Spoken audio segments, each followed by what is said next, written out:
Good morning, everyone. Happy Wednesday. Hope you guys are having an awesome week. So far, nothing too crazy going on in my world.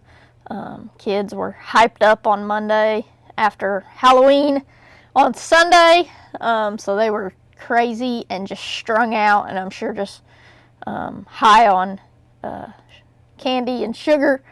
But yesterday they were a little bit more mellowed out, so that was good. But it's really nothing crazy going on.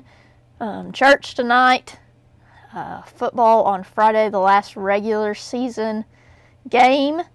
OU has a bye week, so no OU football on Saturday. Just living the life, being a teacher. So I really do love my job, though. As chaotic and as crazy as it can be sometimes, as frustrating as it can be sometimes, I really do love my job and love what I get to do. Today's title is Satisfied. It says, your love is better than life. I will praise you. I will praise you as long as I live. I will lift up my hands in prayer to your name. I will be content as if I had eaten the best foods. My lips will sing.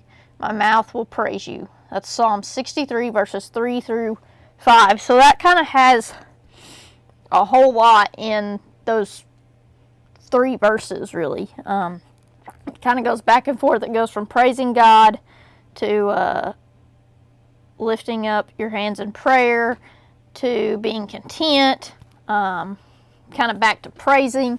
So it kind of goes everywhere. So that's interesting. Let's see where it goes with that. Says, what could be better than spending a day at a fun park, eating all the candy you could find, and laughing with your friends? So this, just from this little bit right here, reminds me of whenever we do at Next Gen, whenever on the last day, and we do, the gospel presentation and the Jesus story. I always start it by saying, explain to me, describe to me what your perfect world would look like. Would it be, all the cake you could eat? Would it be no sickness? Would it be no pain? Whatever it might be. That is how I always start that gospel presentation, is I want them to describe their perfect world, and then I lead into the gospel presentation. So just that little bit right there reminds me of that. Because it says, what could be better than spending a day at a fun park eating all the candy you can find?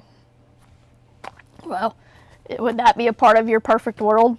Is being able to eat all the candy you can find, getting to hang out, maybe at your favorite place with your friends all day? You never know. It says, the writer of this Bible verse thought that Jesus' love was better than anything they had ever experienced in life. Do you think you could agree with that? So, is the love of Jesus better than anything that we have ever experienced or could experience in life?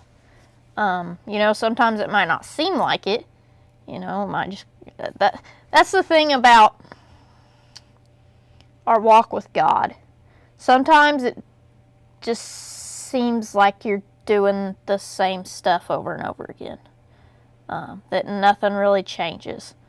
But it's whenever something bad, not necessarily something bad, but something major happens in your life and God shows up like never before, that's when you realize that is such a great relationship, and that, Jesus' love and his promise and his comfort, or whatever it might be, is better than anything else. God is so good to you and has amazing things planned for your life. Take some time today to thank him for the wonderful life he has for you. So we cannot see around every corner. We can't. All we can see is a little ways right in front of us, and that doesn't even include, tomorrow. We don't know what tomorrow holds. We have an idea. My idea of tomorrow, I'm going to go to school. I'm going to work morning duty like I always do. You know, I'm going to get stuff ready for my kids when they come in. You know, I'm going to teach my kids math all day and probably listen to them say that they don't like math, but they like their teacher. That is their thing now, is I don't like math, but I like my teacher. And I'm like, all right, I can take that. I can handle that. But I have an idea of what tomorrow's going to look like. But just because I have an idea of what it's going to look like does not mean that's what's going to happen. I could get in a car wreck on the way to school tomorrow and I don't know it. I mean, I don't want that to happen, obviously, but I mean, I don't know what's going to happen tomorrow. I don't know what's going to happen an hour from now.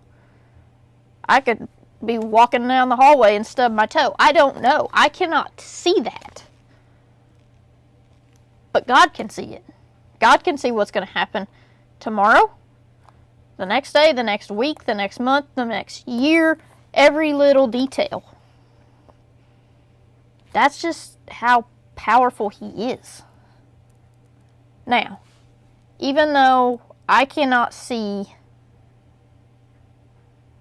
what is ahead of me, does not mean that God does not have a plan. God 100% has a plan for my life, for your life, for everyone's life. Every person that is on this earth, He has a plan. So, His plan might not match up to what we have an idea of is going to happen. But I promise you, His plan is going to be better than what we could ever imagine. Ever. God is so good. God has got so many great plans for each and every one of us. And it's better than we could ever imagine. It says, Lord, your love is better than what things in this life can give me. Let me remember that every day. As humans, we tend to pay attention to things of this world and materialistic things. And to just, sometimes put our worth in that, when our true worth comes from God.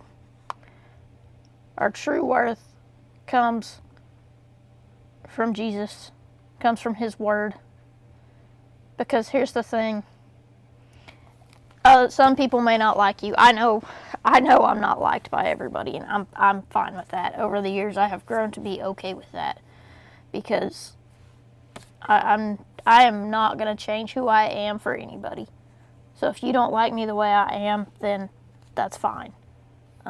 Each to their own. I mean, I don't like everybody either. And I don't expect them to change their ways for me to like them.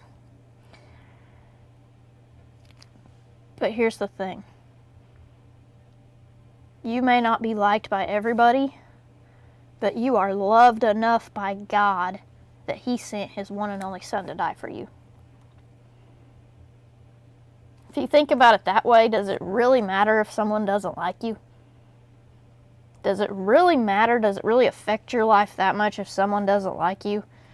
When you think about the fact that you're loved enough that someone would die for you. Kind of puts it into perspective, I think.